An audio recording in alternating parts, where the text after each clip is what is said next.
हमारे 40 बच्चों की लाश पे खड़े होकर ये चुनाव जीते हैं। मैं आपसे निवेदन करना चाहता हूं, अब की उनकी लाश पे इनको भस्म कर देंगे और इनको हम सजा देंगे कि इन्होंने कैसे हमारे बच्चों के साथ लापरवाही बरती। 5 हवाई जहाज सरकार, लोग किससे लड़ रहे हो? इनसे लड़ा नहीं जाता, कुछ ले दे के समझौता कर दो, 2-3 महीने बाद माफी मांग के वो बात महानों के सवाल पे। और हाँ, एक चीज और आपको जिम्मेवारी दे दूं, ये चुनाव से पहले चढ़ूनी साहब ये मुझको भी गिरफ्तार कर सकते हैं, क्योंकि चाहेंगे कि ये कहीं ना जाए, ये पुलवामा पे ना बोले। तो जब मैं गिरफ्तार हूं तो मैं आपसे कोई ये तवक्को नहीं करता हूं कि क्या करना है ये आप मेरे से बेहतर जानते हो। दूसरे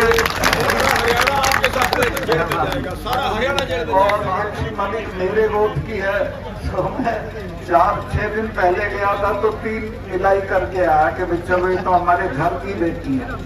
तो मैं इससे अभी कह रहा था कि बेटे, देश में जिधर निकलोगे इसी तादाद में लोग तुम्हारे साथ खड़े रहेंगे और देश के लोगों ने तुम्हारी लड़ाई को अपनी लड़ाई मान लिया है। अब इसमें कोई ज्यादा मेहनत करने की जरूरत आपको नहीं है, वो मेहनत हम करेंगे। मैं आपको एक बात बताऊं, 2 हफ्ते पहले मैंने एक इंटरव्यू में उस अखबार वाले को बताया कि पुलवामा में हमारे 40 जवान शहीद हो गए थे। जब मैं वहां गया और मैंने सारा नक्शा देखा और लौट के आया तो प्रधानमंत्री कहीं गए हुए थे, शूटिंग करा रहे थे अपनी, उनका टेलीफोन आया। उन्होंने कहा, सतपाल भाई क्या हुआ? मैंने कहा, साहब ऐसे ऐसे हमारे 40 जवान शहीद हो गए और वो हमारी गलती से हुए। वो 4 महीने से हवाई जहाज मांग रहे थे जम्मू से श्रीनगर जाने के लिए, लेकिन उनको हमने हवाई जहाज नहीं दिए, लिहाजा वो सड़क के रास्ते गए और मारे गए। तो प्रधानमंत्री ने मुझे कहा कि तुम चुप रहो।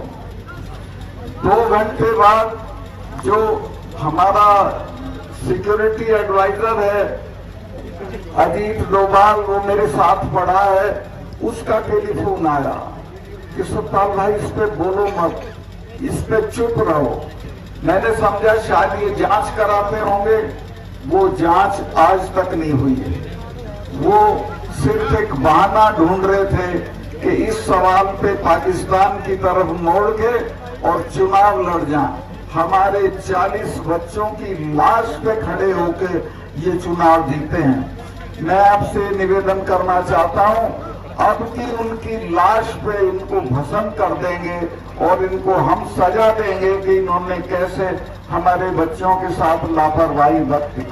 5 हवाई जहाज सरकार के लिए बड़ी चीज नहीं होती। मैं वहां गवर्नर था, कश्मीर के और जम्मू के लड़के जहाज मांगते थे जब सर्दियां होती थी कि हमें इम्तिहान देने जाना है और सड़कें बंद हैं, तो मैं सबको हवाई जहाज दिलवा देता था। तो एक तरह से जानबूझ के उनको मरवाया गया ताकि चुनाव में इसका इस्तेमाल हो सके। और ये ऐसे लोग हैं कि चुनाव जीतने के लिए अगर सारे देश में आग लगानी हो तो वो भी करा सकते हैं। मैं आपसे हाथ जोड़ के प्रार्थना करता हूं कि अपने 40 बच्चों की मौत का बदला इस बार के चुनाव में हमको लेना है और जरूर लेना है। दूसरे, अभी चूंकि मैंने ये बोल दिया है तो मेरे स्टाफ को तंग कर रहे हैं। मेरे स्टाफ के लोग जो साधारण लोग हैं, 6-6 दिन से सीबीआई उनका इंटरोगेशन कर रही है। जिनके खिलाफ मैंने इल्जाम लगाए थे उनका किसी का इंटरोगेशन नहीं हो रहा। मेरी सारी सिक्योरिटी विड्रॉ कर ली है।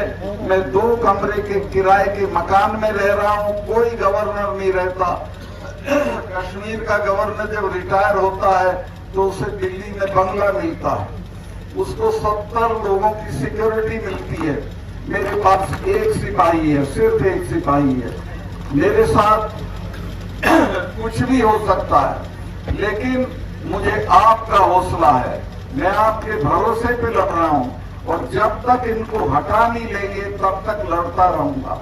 इन बच्चियों की लड़ाई को तो हम जरूर जीत लेंगे, मुझे कोई शुबा नहीं है। जिस तरह से देश भर में इनके लिए हमदर्दी है, ये कामयाब होंगी और कोई रोक नहीं सकता। किसानों के मामले में जब 4 महीने तक किसान पड़े रहे बॉर्डर पे, तो मैं मिलने गया प्रधानमंत्री से, जेब में इस्तीफा ले गया था गवर्नरशिप का। मैंने कहा कि साहब ये 4 महीने से पड़े हैं, इनसे कोई बातचीत कर लो। तो बहुत घमंड में थे, बोले के चले जाएंगे सरकार। मुझे गुस्सा आया, मैंने कहा साहब आप इनको जानते नहीं है, तब जाएंगे जब आप चले जाओ।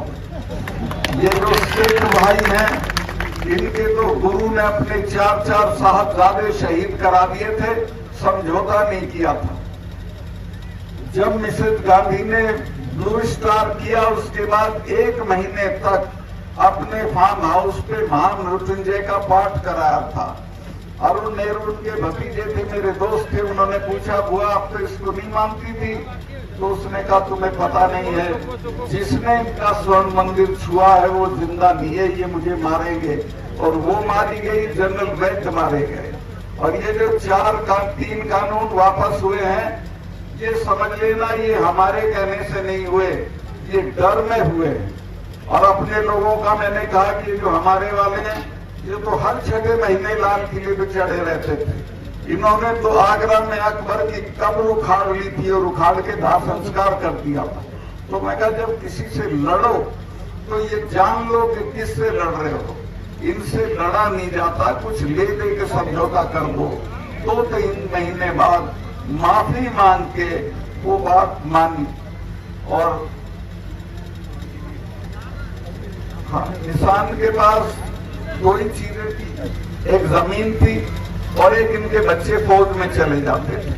वो रास्ता भी बंद कर दिया। एक अग्निवीर योजना लाए हैं जिसमें 4 साल की नौकरी होगी और उसके बाद रिटायर होके आ जाएंगे, उसको कहीं नौकरी नहीं मिलेगी, ज्यादा से ज्यादा चौकीदारी मिलेगी।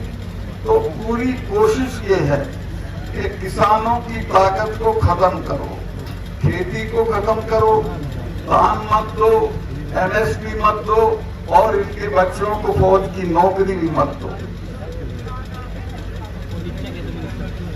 मैं बहुत लंबा नहीं करना चाहता हूं। मैं कश्मीर में था जब धारा 370 हटी थी। महबूबा ये कहती थी कि जिस दिन ये धारा 370 हटेगी, खून की नदियां बह जाएंगी।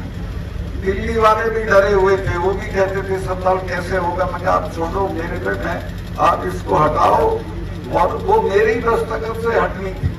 मैंने चिट्ठी भेजी, मेरे चीफ सेक्रेटरी ने कहा कि मलिक साहब यहाँ तो बहुत खून खच्चर होगा, 1000 आदमी मारना पड़ेगा, यहाँ के लोग तो हथियार छीन लेंगे, थानों में घुस जाएंगे। मैंने कहा कि तुम चुप रहो, चिड़िया भी नहीं बोली। मैंने 4 एक्स चीफ मिनिस्टर गिरफ्तार किए, कुत्ता भी नहीं भौंका, कोई उनके उसमें नहीं आया हाथ में, क्योंकि मैंने 4 महीने तक ये किया था कि सबको अपना टेलीफोन नंबर दे रखा था। 2:30 बजे भी फोन आता था, मैं सुनता था। राजभवन मैंने खोल रखा था, जो जब आना चाहे आए, मैं मिलूंगा। और नतीजा ये हो गया था। और लोगों को मैंने समझाया कि ये 250 टेररिस्ट हैं, इनको लेके तुम दुनिया की दूसरे नंबर की फौज से लड़ के क्या हासिल कर लोगे, सिवाय ये मारे जाएंगे चिड़िया की तरह और कुछ नहीं होगा। बातचीत से सब कुछ हो सकता है। और मैं कहीं नेताओं के बच्चे तो लंदन में पढ़ रहे हैं, तुम्हारे मरते तुम क्यों बेवकूफी करते हो। वो बात उनकी समझ में आ गई थी। और जब ये पकड़े गए तो किसी ने कुछ नहीं किया। मुझे ऐसे फोन जरूर आए कि साहब इन्हें अभी आसानी से मत छोड़ना, थोड़ा देर से छोड़ना। एनीवे, जो होना था वहां के बहुत सारे काम है, मैं क्या गिनवाऊं, मुझे मौका नहीं है। लेकिन मैं ये कहना चाहता हूं कि देश में इस वक्त एक बहुत ही निर्लज और बहुत ही क्रूर सरकार है, जिसको लोगों की किसी तकलीफ से कोई मतलब नहीं है। ये बच्चियां जब जीत के आती हैं तो इन्हें अपने बंगले पे बुला के फोटो कराता है, चाय पिलाता है और कहता है हमारी बच्चियां जीत के आ गई। और अब ये पढ़ी है तो इनकी कोई सुध नहीं ले रहा है। तो ऐसे लोगों से निजात पाना है, इनको हटाना है, किसी भी कीमत पे हटाना है। और मैं आश्वस्त हूं, मुझे पूरे देश से जिस तरह के संदेश आ रहे हैं, जो आपकी मैं भीड़ देखी, ये अद्वितीय है, अभूतपूर्व भीड़ है। लेकिन ऐसा मत समझना कि बाकी जगह में नहीं, पूरे देश में लोगों के आग लगी हुई है इन बच्चियों के सवाल पे, किसानों के सवाल पे। और हाँ, एक चीज और आपको जिम्मेवारी दे दूं, ये चुनाव से पहले चढ़ूनी साहब ये मुझको भी गिरफ्तार कर सकते हैं, क्योंकि चाहेंगे कि ये कहीं ना जाए, ये पुलवामा पे ना बोले। तो जब मैं गिरफ्तार हूं तो मैं आपसे कोई ये तवक्को नहीं करता हूं कि क्या करना है ये आप मेरे से बेहतर जानते हो। दूसरे और ये जो चढ़ूनी साहब है, संघर्षशील आदमी है, ऐसे लोगों को आगे बढ़ाइए और अपनी बच्चियों की मदद करिए। 28 तारीख को विनेश फोगाट ने आपको बताया है, बहनें भी जाएं तो वो अच्छा है, नहीं तो पुरुष और लड़के तो जरूर जाएं और 28 को जाके पार्लियामेंट का उद्घाटन करें। बहुत बहुत धन्यवाद। एक 4 तारीख को मुंडलाना में प्रोग्राम है, 4 तारीख को सेम यही प्रोग्राम है। पहलवानों को और माननीय सत्यापाल जी मलिक को सम्मानित करने का मुंडलाना गोहाना के पास में 4 तारीख को सभी भाई ज्यादा से ज्यादा